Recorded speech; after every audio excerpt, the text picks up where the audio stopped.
नमस्कार दोस्तों मैं सीए प्रभाकर गुप्ता। दोस्तों आज के इस वीडियो में हम बात करने जा रहे हैं कि ITR 1 फॉर्म और ITR 2 फॉर्म के बीच में क्या डिफरेंस है, यानी कि कौन व्यक्ति हैं जो ITR 1 फॉर्म फाइल कर सकते हैं और कौन व्यक्ति हैं जो ITR 2 फॉर्म फाइल कर सकते हैं। क्योंकि जब हम ब्रॉडली देखते हैं तो ब्रॉडली हमें ये मालूम पड़ता है कि जिनकी इनकम बिजनेस से नहीं है वो लोग ITR 1 या ITR 2 के अंदर अपनी इनकम टैक्स की रिटर्न को फाइल कर सकते हैं। अब क्वेश्चन ये आता है कि साहब मेरे को ITR 1 मेरे ऊपर एप्लीकेबल होगी या मेरे ऊपर ITR 2 एप्लीकेबल होगी। तो दोस्तों इसको समझने के लिए आपको हमने ऑलरेडी एक डिटेल सीरीज हमने ITR 1 के ऊपर बनाई थी, वो आपने देख ली होगी। नहीं देखिए तो आप उसको भी जरूर देखिएगा, क्योंकि उसके अंदर में एक एक पॉइंट को डिटेल में डिस्कस किया था और हर क्वेश्चन का जवाब भी उसमें दिया था। दोस्तों आपकी बात बिल्कुल ठीक है कि ITR 1 और ITR 2 सिर्फ वही लोग फाइल कर सकते हैं जो इंडिविजुअल और HUF हैं। दूसरी बात, ITR 1 और ITR 2 वही लोग फाइल कर सकते हैं जिनकी बिजनेस से इनकम नहीं है। जैसा कि आप जानते हैं कि इनकम जो होती है इनकम टैक्स के अंदर 5 हेड के अंदर टैक्सेबल मानी जाती है। पहली है सैलरी, दूसरा हाउस प्रॉपर्टी, तीसरा बिजनेस या प्रोफेशन से इनकम, फोर्थ है आपकी कैपिटल गेन और फिफ्थ है आपकी अदर सोर्सेज से इनकम।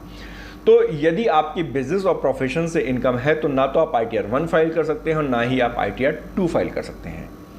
अब कौन ITR 1 फाइल कर सकता है और कौन ITR 2 फाइल कर सकता है? तो सपोज एक पर्सन है, एक इंडिविजुअल है, HUF है। यहाँ भी हम क्लियर हो गए कि HUF और इंडिविजुअल ही ITR 1 और ITR 2 फाइल कर सकते हैं।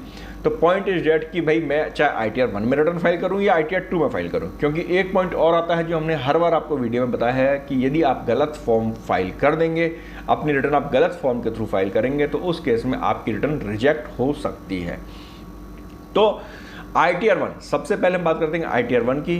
इंडिविजुअल HUF फाइल कर सकता है, ITR 2 इंडिविजुअल HUF फाइल कर सकता है। यहाँ पे क्लियर हो गया आप। दूसरी बात, सैलरी इनकम ITR 1 में भी जा सकती है, ITR 2 में भी जा सकती है। परंतु यदि आपकी जो टोटल इनकम 50 लाख रुपए से ज़्यादा है तो आप ITR 1 फाइल नहीं कर पाएंगे, तब आपको ITR 2 में जाना होगा। टोटल इनकम का मतलब income from house property, income from other sources और सैलरी। यदि आपकी कैपिटल गेन की इनकम है तो आप ITR 1 फाइल नहीं कर पाएंगे, आप सिर्फ और सिर्फ ITR 2 फाइल कर पाएंगे।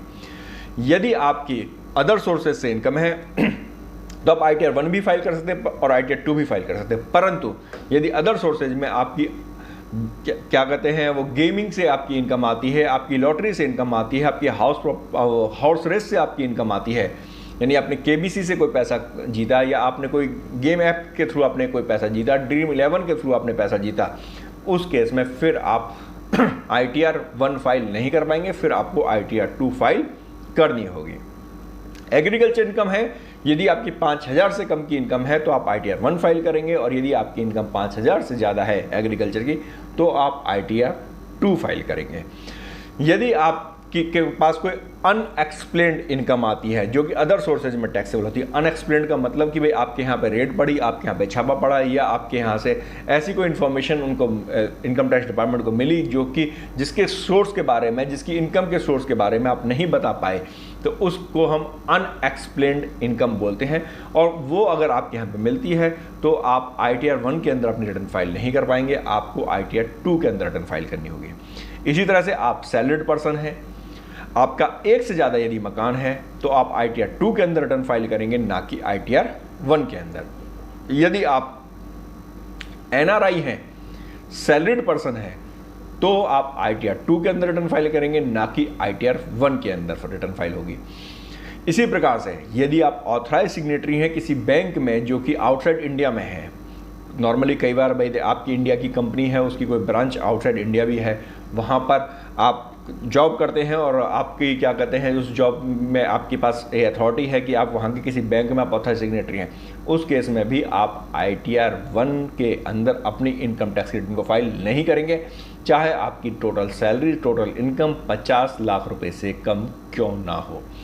तो दोस्तों इसी तरह से यदि आपकी फॉरेन में असेट्स है, यदि आपको विदेश में यदि आपने कोई परचेज कर रखी है कोई असेट्स, चाहे उससे इनकम होती है या नहीं होती है, अगर आपके पास कोई असेट्स है जो कि आपने आउटसाइड इंडिया खरीद रखी है तो आप प्लीज़ ITR 1 के अंदर रिटर्न फाइल मत कीजिएगा, आप ITR 2 के अंदर रिटर्न फाइल कीजिएगा। तो दोस्तों ये कुछ पॉइंट्स हैं जो कि आपको ध्यान रखने होंगे, क्योंकि इंडिविजुअल और एचयूएफ दोनों के लिए ITR 1 और ITR 2 एप्लीकेबल है, नॉन बिजनेस पर्सन के लिए एप्लीकेबल है, परंतु फिर भी हमें ये ध्यान देना होगा कि मुझे ITR 1 की रिटर्न फाइल करनी चाहिए या ITR 2 की रिटर्न फाइल करनी चाहिए। दोस्तों आपको एक कंपैरिजन कैसा लगा आप हमें ज़रूर बताइएगा। यदि आपको फिर भी यदि कोई कन्फ्यूजन है तो आप हमें कमेंट कर सकते हैं। हमारी पूरी कोशिश होगी कि आपके कमेंट्स का आपको प्रॉपर रिस्पॉन्स मिले। लेकिन एक रिक्वेस्ट है कि कमेंट भी करें तो आप प्लीज़ सब्सक्राइब जरूर कर लीजिएगा, जिससे हमें भी खुशी हो कि हम अपने सब्सक्राइबर से बात कर रहे हैं।